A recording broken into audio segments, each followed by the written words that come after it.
They tried to arrest me in my own driveway.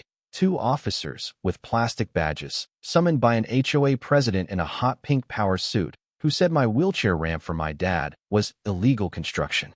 She slapped me with a $5,000 fine, forged my signature on a cease and desist, and warned I'd be taken in if I didn't tear it down by nightfall. My home, my savings, my father's dignity, on the line. Yet none of it added up. No case number, no dispatch record, and money was vanishing from our neighborhood like clockwork. Who were these cops? Who was getting paid? Drop a comment. Where are you watching from? Let's start. I backed the truck to the porch, lumber stacked for a simple ramp my dad could use by Monday. She was already there. Mid-50s, sandy blonde bob that didn't move in the wind, hot pink pantsuit, clipboard like a holstered weapon. Two officers in navy windbreakers flanked her, hands on hips, no visible badge numbers. She pointed at the boards. Unapproved construction. Safety hazard. Fine, $5,000. Her smile was soft. Her eyes were knives. My stomach knotted. Dad's VA meds rattled inside the house. Show me the statute, I said.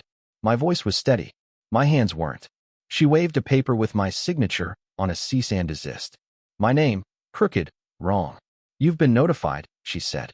The taller officer lifted his jacket just enough to flash plastic. No agency seal. No number. Sir, you're coming with us. My brain flicked into cold. Steps. Record. Verify. Survive. I hit voice memo and dialed 911 on speaker. Dispatch answered. I asked if any units were assigned to my address. The line crackled. Negative. No officers en route. The officers stepped back, exchanging looks. The president leaned closer, perfume like talc and sugar. We have jurisdiction through our security partners, she whispered. You're already in violation. The shorter one reached for my arm. I pivoted, kept distance, raised the phone so everyone heard the operator say it again. No officers assigned. The neighbor's curtains shifted. Eyes were watching. Good. Witnesses. The pink paper trembled in my hand. $5,000 wasn't a fine. It was a threat. Dad coughed inside. It punched through me harder than the number.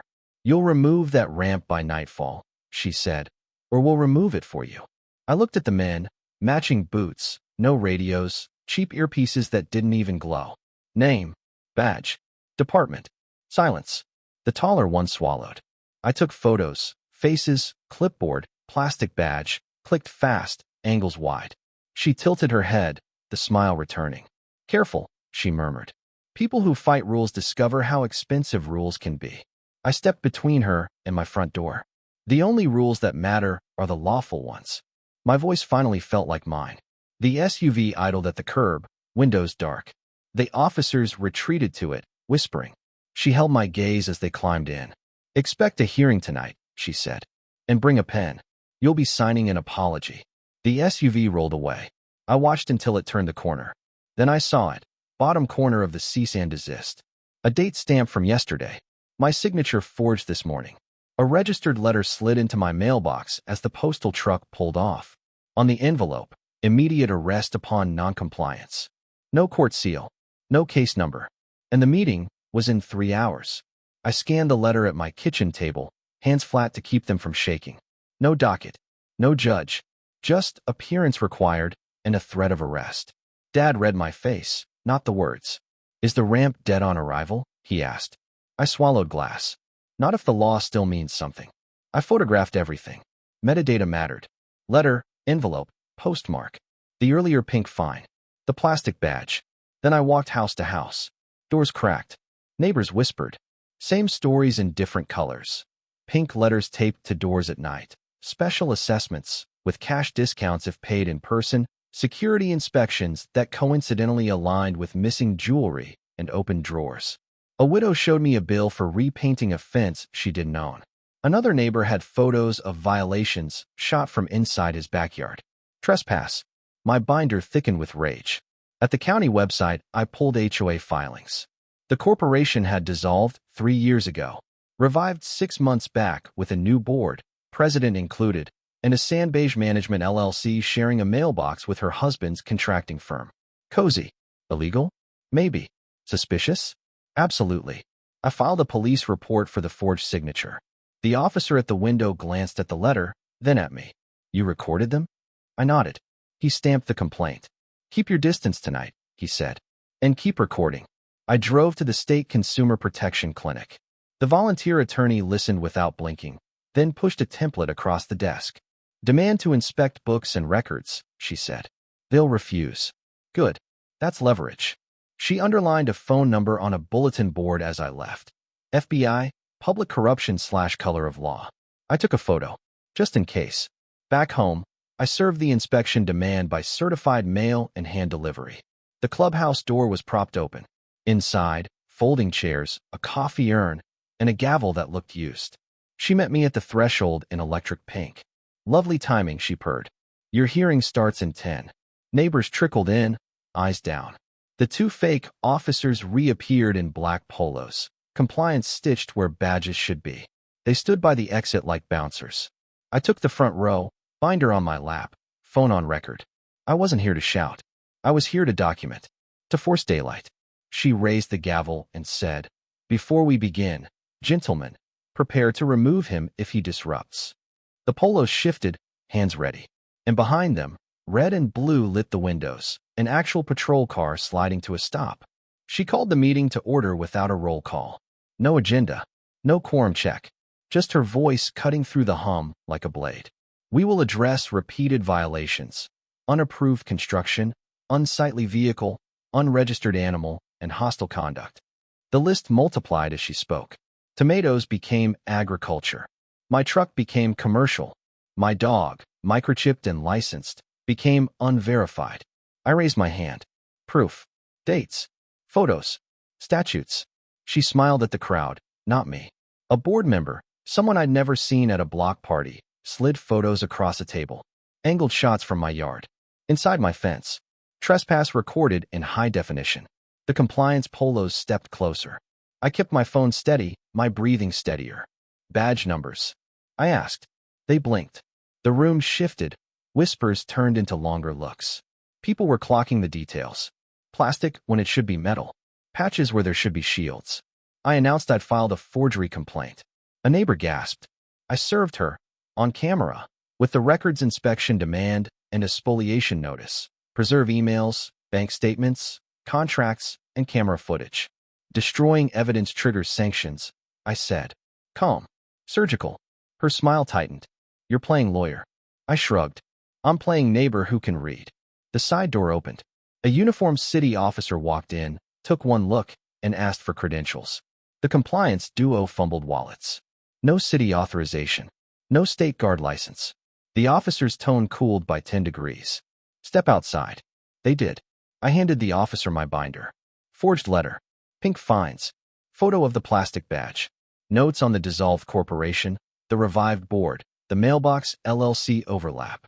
He radioed for a supervisor. The president tapped her gavel. We will continue. This is private property. The officer didn't even look up. Not when you're impersonating law enforcement or committing fraud. A neighbor, quiet, always paid on time, stood and held up a pink letter demanding cash today for a discount. The room breathed in together. The pattern was visible now. Brazen. Routine. My phone buzzed. The consumer clinic attorney again. Complaint escalated to the attorney general intake. Priority. Possible racketeering indicators. I read the line aloud. The oxygen thinned another notch. The clubhouse door swung wide a second time. Not city blue. Federal black. Credentials out. Voices low. We're with federal law enforcement. One said, eyes on the president. We need your financials. Now. The air changed when the credentials hit the light. The agents were polite, almost bored, which is the most dangerous kind of confidence. Bank accounts, reserve studies, vendor contracts, security program expenditures, the lead said. He set a neat stack of subpoenas on the table like coasters. Her voice wobbled for the first time. You can't. We can, he said, and didn't raise his tone. And you will. They separated materials by category. I stayed with neighbors who had receipts and pink letters. We matched dates to withdrawals. Emergency landscaping billed 3 times in 1 week. Security hardware purchased from the husband's LLC. A special assessment that looked suspiciously like payroll. I slid the forged cease and desist to the lead agent. My signature, I said. Not mine. He studied the strokes, then my driver's license signature. He didn't nod. He didn't have to. The compliance duo waited outside by their SUV, engine humming. A second agent photographed plates, light bars, radios, the mock citation printer. Color of law impersonation, he murmured to his recorder. Felony territory. My chest loosened a fraction. The president tried one last pivot. These are volunteers. We never said police. The agent played my recording. Gentlemen, remove him. Her words filled the room like a confession. I served a second notice. This one to the board collectively, demanding preservation of emails, texts, cloud backups.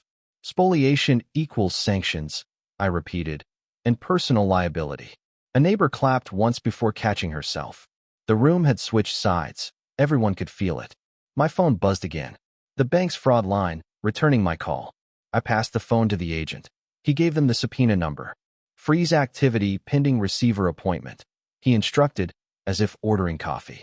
Her lawyer finally arrived, late and loud. Selective enforcement isn't a crime. The agent didn't look at him. Impersonating officers is. Wire fraud is. Extortion is. The receiver, gray suit, zero drama. Entered with a court order I hadn't known was already in motion. The judge had read our emergency filing. Temporary restraining order. All enforcement stayed. Books and keys to the receiver. The president's hands shook as she reached for a drawer. Warm shred bin. Fresh confetti. The receiver bagged it, eyes flat. We'll reconstruct. I stood at the window. The SUV idled. Inside, a banker's box. Labeled. Compliance, scripts. The lid lifted. A hand reached to pull it closed. The agent beside me saw it too. He picked up his radio. Units, block the exit.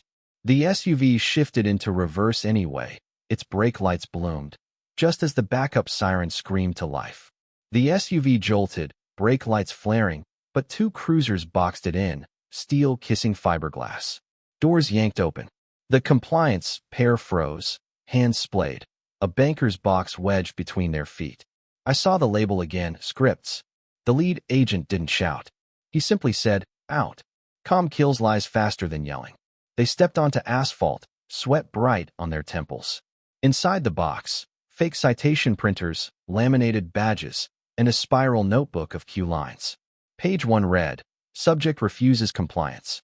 Mention magistrate. Threaten impound. My jaw clicked. They'd rehearsed terror. The agent cataloged gear like a surgeon counting instruments. Light bars. Unregistered radios. A receipt for security equipment paid from the HOA debit card. Memo. Urgent. The receiver filmed every item, neutral voice steady.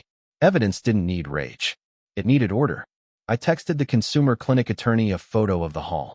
She replied in seconds. We're petitioning for a TRO. Asked the agent to connect bank fraud team. Receiver needs control today. I related. The agent nodded, already dialing.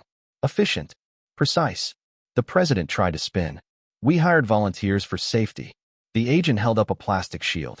Volunteers don't carry counterfeit credentials. He turned to the patrol officer. Charge for impersonation.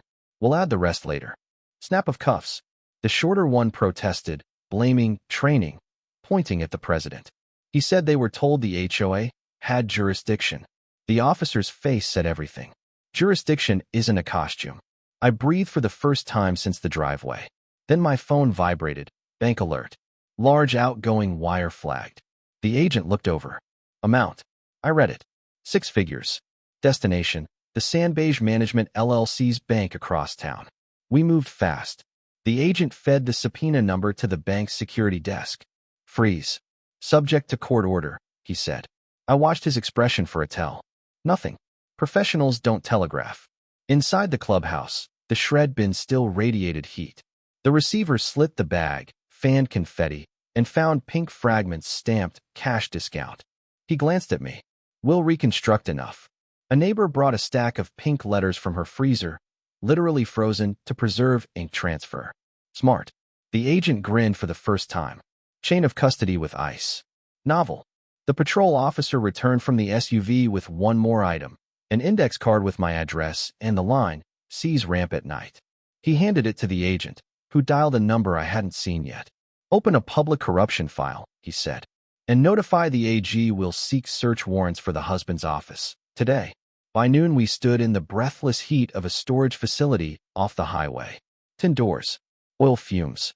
A keypad beeped, and the unit rolled up on its rails. Inside, an armory of intimidation. Polos stitched compliance. Red-blue bars. Citation printers. A tote full of plastic shields stamped with a star that looked official if you didn't know what to look for. The agent's camera blinked red as he documented. Receipts taped to a clipboard showed the HOA debit card paying for security hardware. Vendor name? The husband's LLC. Each signature looped the same direction, pressure marks denting the paper. My fingers steadied on the edges. It wasn't just theft. It was a system. A Foot Locker held non-disclosure agreements for contract security volunteers. The text promised immunity for enforcement actions. Names matched the night patrol we'd all heard idling at 2 a.m. A training binder labeled scripts flipped to a page titled Driveway Arrest. The first line, stand shoulder to shoulder. Don't blink first. Mention magistrate and probation hold. They'd practiced my humiliation like a play. We called the unit manager to witness. He arrived wiping grease off his hands, eyes widening at the badges and lights. Someone tried to pay cash to move this an hour ago, he said. Said it was stage props. He pointed toward the office. He's still waiting. Footsteps.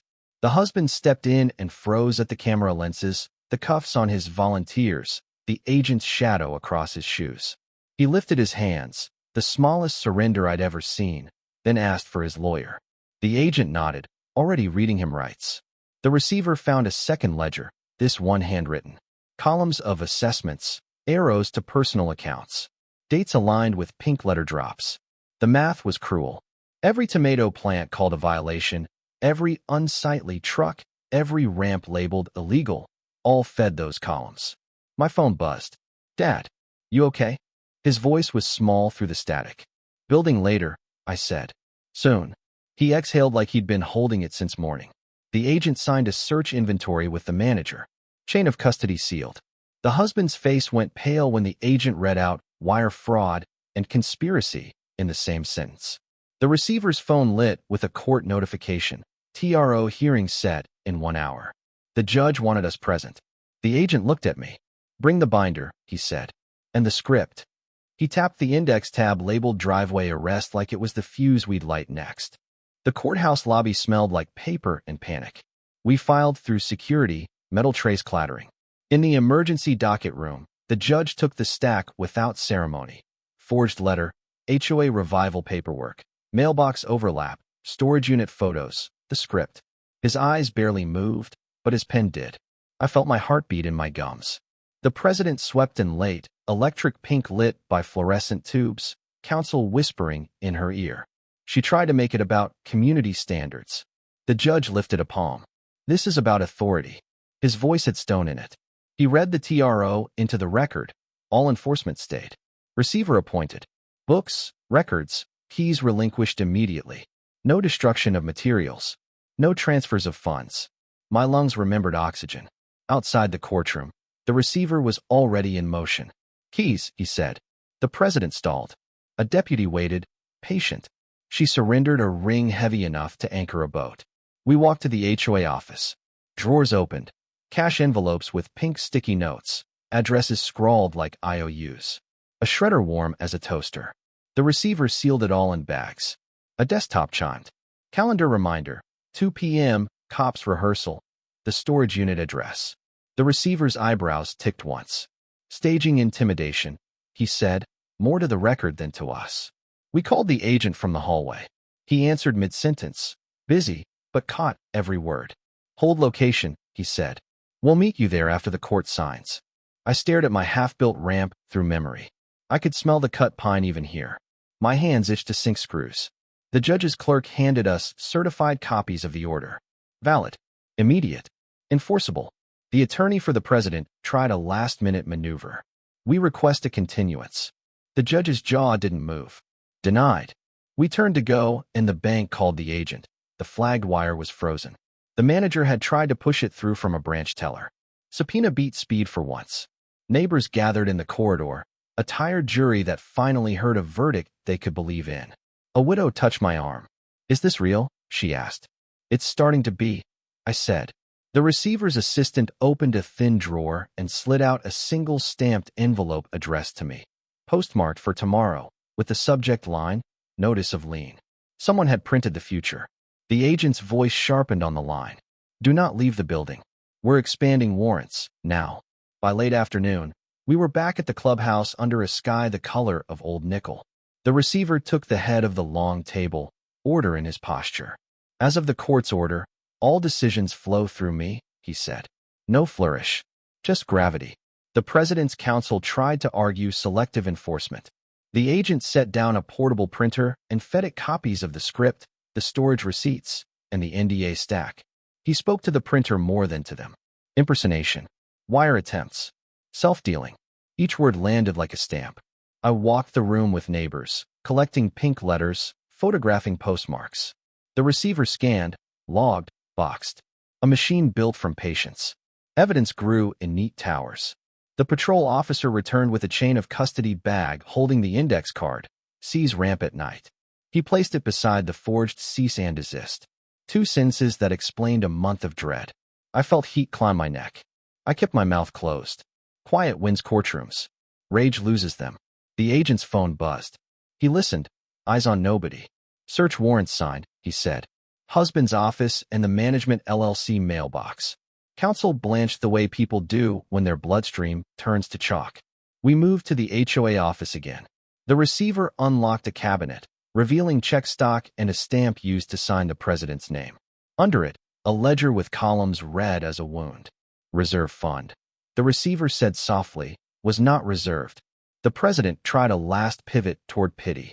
We were trying to keep property values up. The agent didn't blink. Property values aren't a license to counterfeit police. My phone lit with Dad's name. I stepped outside, swallowed the wired air, and answered. He didn't ask about the law. He asked if I'd eaten. It nearly broke me. Soon, I said. We're close. Back inside, a deputy wheeled in a cart for electronics. Drives, laptops, phones and tamper bags. The receiver labeled each. Counsel finally did something smart. Asked for a meeting with the AG to discuss global resolution. The agent nodded, indifferent. Tomorrow, 9 a.m. bring a number. Bring apologies. The neighbors didn't cheer. They exhaled. Relief isn't loud. It's a long, shaking breath after months held in. As we packed up, the office router blinked off, then on, then off again. A remote wipe attempt. The receiver's assistant yanked the power. The agent glanced at me. Okay, he said. Tonight we guard the records. Tomorrow we end this. We posted up in the HOA office like it was a storm shelter. Router unplugged. Drives tagged. Windows latched. The receiver logged each box. The agent parked a cruiser by the door. I brewed coffee that tasted like burnt arguments and handed cups to neighbors who refused to go home. Fear had kept us separate for months. Tonight it welded us together. At midnight the parking lot went quiet in that fake way that means someone's listening. A sedan crawled by with lights off. The patrol officer stepped out, hand resting near his holster, and the sedan kept rolling. My phone buzzed. A push alert from the cloud backup I'd started the second we seized the computers. Login attempt denied. Good. Let them bang on a locked door. We took turns reading the script binder, hearing our humiliation and stage directions. Stand shoulder to shoulder. Mention magistrate. Never say police. It made my hands shake. Not from fear. From clarity. Violence hadn't built their power. Rehearsal had. Lies in formation. Just after 1, the agent called. Warrants executed. Husband's office, cleared. Mailbox location, cleared. They found duplicate ledgers, a spare stamp with the president's signature, and a thumb drive labeled collections. He didn't say more. Professionals save the reveal for the judge. At 2, the receiver's assistant slit the shred bag we'd seized earlier and fed confetti into a flatbed scanner. Like a puzzle, the pink pieces slowly formed sentences. Cash discount today only. Final warning. Lien. We weren't chasing rumors anymore. We had paragraphs. My eyes burned. I pictured Dad asleep, the half-built ramp a wooden breath held in our yard. I counted the screws I'd left without driving. 82 by my estimate. 82 small promises to finish. Headlights washed the blinds. The same sand beige SUV crept into view. A figure stepped out, hoodie up, phone light bouncing. The patrol officer moved before I did, palm out, voice controlled. The figure turned, ran, tripped, scrambled back into the SUV, and fishtailed away. The agent's radio crackled. Units picked it up 2 blocks over. We watched the taillights vanish. The room exhaled as one. No heroes, just witnesses who finally refused to blink. At dawn, a text from the AG's office arrived. 9 a.m. conference. Bring receiver, counsel, and your binder.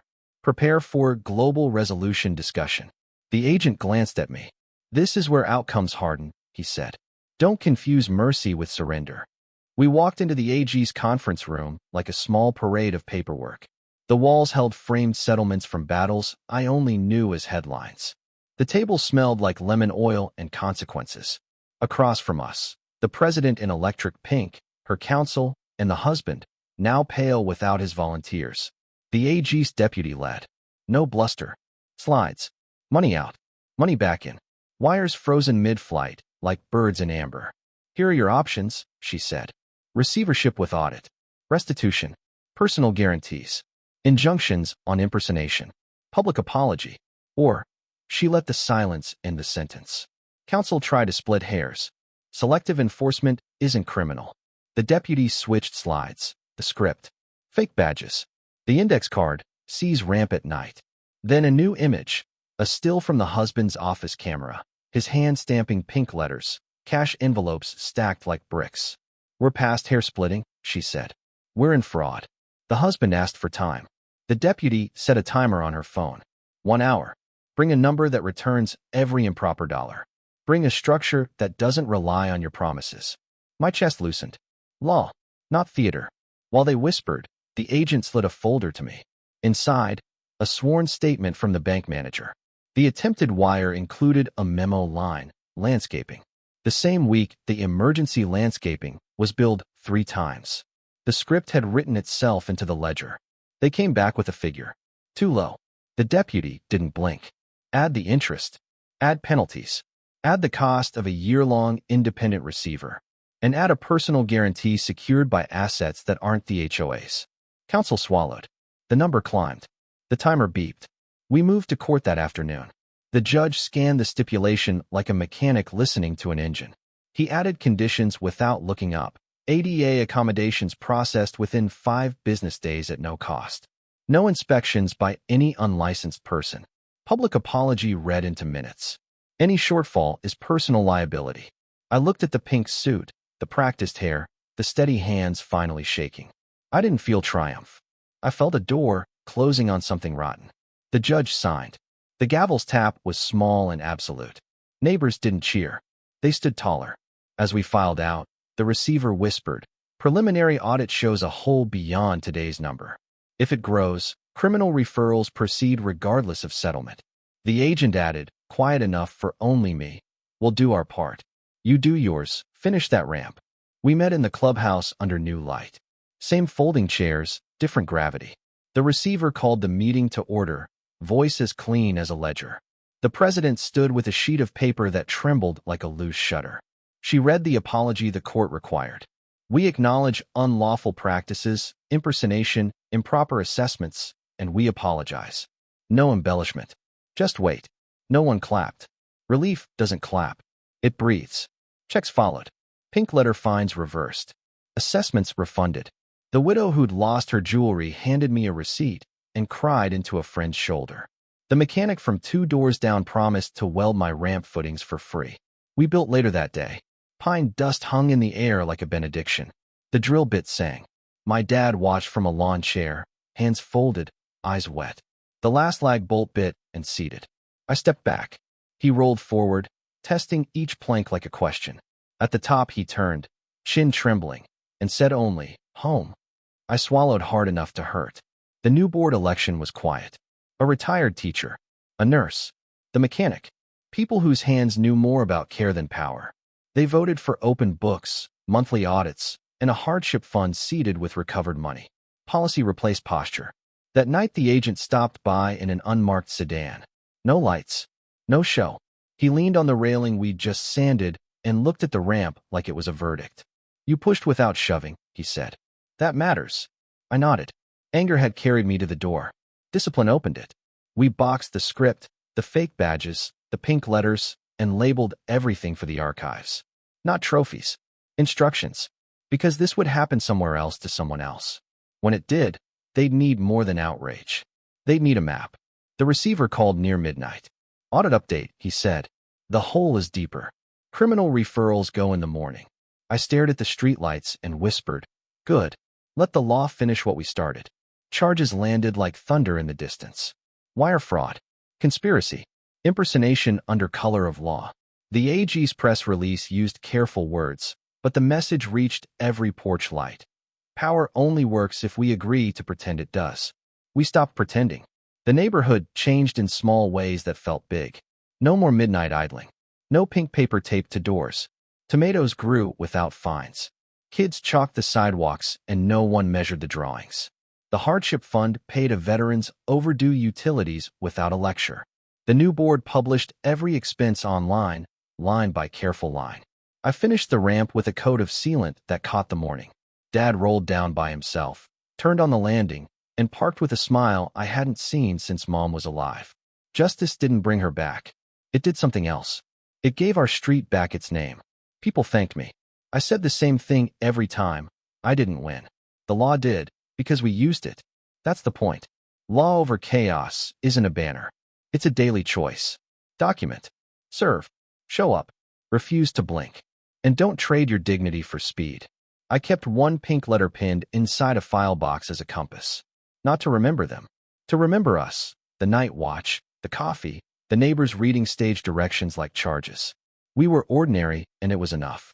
If you're where I was, outmatched, cornered, told to surrender, don't swing wild. Build your record. Find allies. Demand sunlight. The bullies rehearse, so can you. And when the moment comes, let the law speak in your voice. If this hit close to home, tell me where you're watching from and what your street reclaimed when you stood your ground. Like the video if you believe good people can still win, because tonight, on this porch, we did.